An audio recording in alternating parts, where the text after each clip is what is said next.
St. Bonaventure by Father Lawrence Castello. Discipline and Observance. Bonaventure was teaching at Paris when he was elected Minister General. However reluctant he may have been to accept the responsibility, he did not think of shirking it. He was a young man, only 37 years of age, and fully conscious of his deficiencies and of the arduous task before him.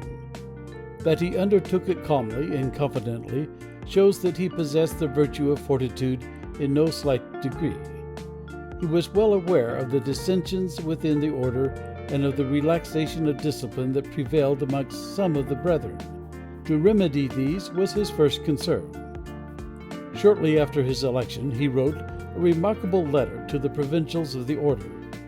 He began by acknowledging his unfitness for the high and important office to which he had been called, alleging the weakness of his body, the imperfection of his mind, the inexperience of his life, and the repugnance of his will. Still, he did not dare to resist the voice of obedience, and to make up for his shortcomings, he counts upon the worthy cooperation of the provincial ministers. He then refers to the irregularities existing in the order, which had begun to endanger its success and bring it into disrepute amongst the faithful. Remembering that the order was then in existence barely 50 years, it is interesting to consider what these were. 10 causes of relaxation are enumerated by Bonaventure.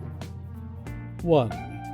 Too great multiplication of temporal affairs, for which money is eagerly sought, carelessly received, and recklessly handled. 2. The idleness of some brethren. 3. Useless traveling from place to place, to the scandal rather than to the edification of the people. 4. Importunate begging, whereby the brethren are feared as highwaymen.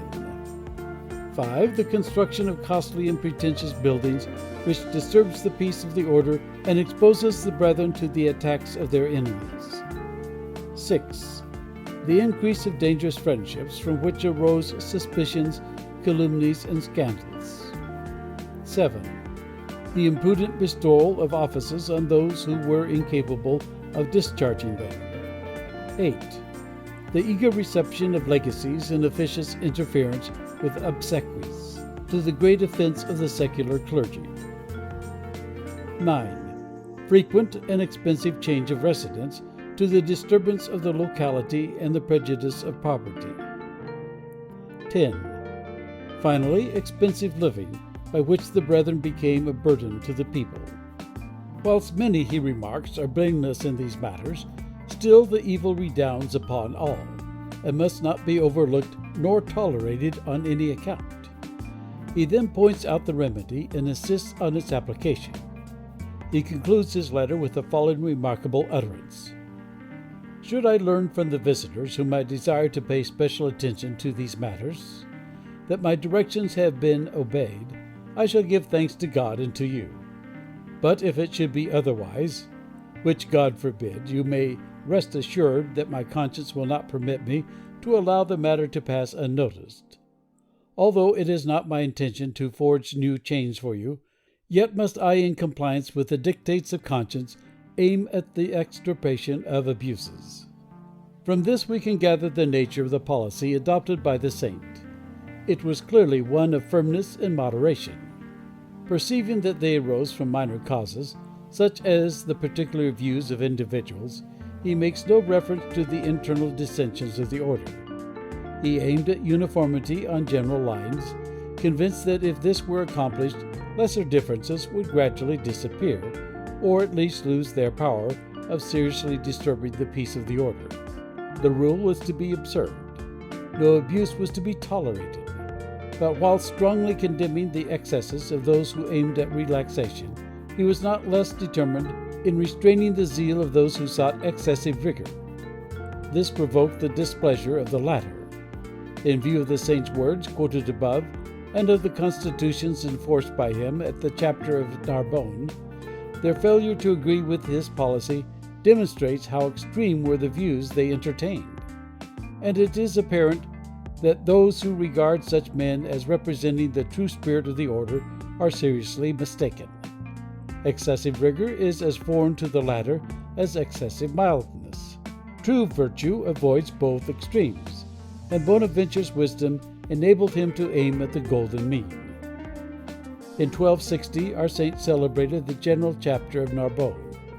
Here the various constitutions, hitherto established in the order, were revised and promulgated anew. These constitutions differ but slightly from those that prevail at the present day.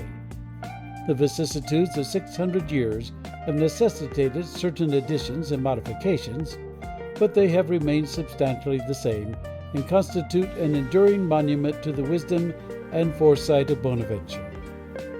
Wadding says of them, "The statutes of Bonaventure are weighty, the outcome of mature deliberation and discussion, and they are redolent of a truly religious spirit.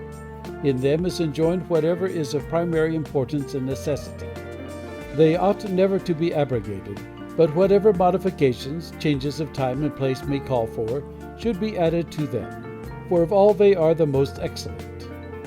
The annalist is unsparing in his condemnation of the attempts made at various times to change them.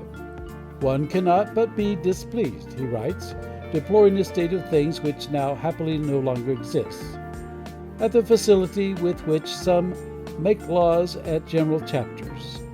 It would seem as though one could not consider himself a renowned ruler unless he posed as a legislator and drew up new laws to mark his term of office.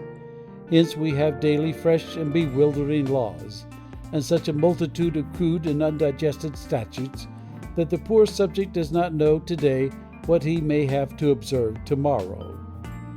The constitutions of Narbonne were distributed under 12 heads and formed an enlightened and prudent interpretation of the 12 chapters of the rule.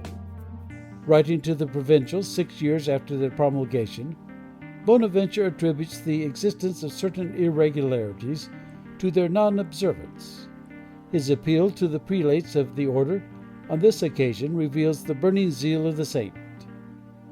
"Lest the blood of souls, not only of those committed to our care, but of all who esteem the religious life, should be demanded at our hands, I adjure you by the shedding of Christ's most precious blood, and by the wounds of his passion, which appeared with unmistakable clearness on the body of our Holy Father, St. Francis, that, like prudent and faithful servants of Christ, you apply yourselves diligently to the rooting out of pestiferous abuses, and that you show yourselves attentive to discipline and examples of religious fervor. In the first place, excite the brethren to a love of prayer, and at the same time entreat and even compel them to observe the rule faithfully, fearing the countenance of none, rooting up and pulling down, wasting and destroying, committing the disaffected and insubordinate to prison, or expelling them from the order, as the laws or justice and piety may demand, lest whilst with cruel mercy you spare a diseased member, the corruption extend itself to the entire body." No reasonable man, reading these words of Bonaventure, could doubt his earnestness in procuring regular observance or think of accusing him of remisses or laxity. It only shows how extreme were the views of a certain section of the order when we find them attempting to do so. Peter John Olivy, the leader of the rigorous, replying to some who sought to justify their relaxations by saying that Bonaventure and others lived very laxly, says, "Hitherto it was the custom to adduce worthy men as examples of perfection. Now, alas, they are brought forward to justify relaxation and inobservance. Let me say what I think of Bonaventure. He was a most excellent and pious man, and in his teaching he insisted on the perfection of poverty. But he was of a somewhat delicate constitution, and therefore perhaps inclined to be somewhat indulgent to himself, as I have often heard him humbly admit. For he was not greater than the apostle, who said, 'We all offend in many things.' Still, the prevailing relaxation affected him so much that I heard him declare at the chapter of Paris that from the day he was made general, there never was a moment when he was not prepared to be ground to dust, so that the order might retain the purity and strictness intended by St. Francis and his companions, and attain the end they aimed at.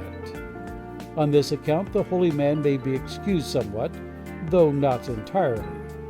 He was not one of those who sought to justify relaxation or assail the purity of the rule, making such conduct the rule of their lives. If he was in any way found wanting, he regarded the matter with grief and sorrow. In conclusion, Peter John Olivey makes the astounding assertion that he does not consider Bonaventure's attitude to have been mortally sinful. "I do not think," he says, "that such men are to be judged guilty of mortal sin, unless, taking everything into account, this kind of excess should in their case be considered enormous." Assuredly, Bonaventure is deserving of our sympathy. On the one hand, we find him grief-stricken at the relaxations in the order, and doing everything in his power to remedy them.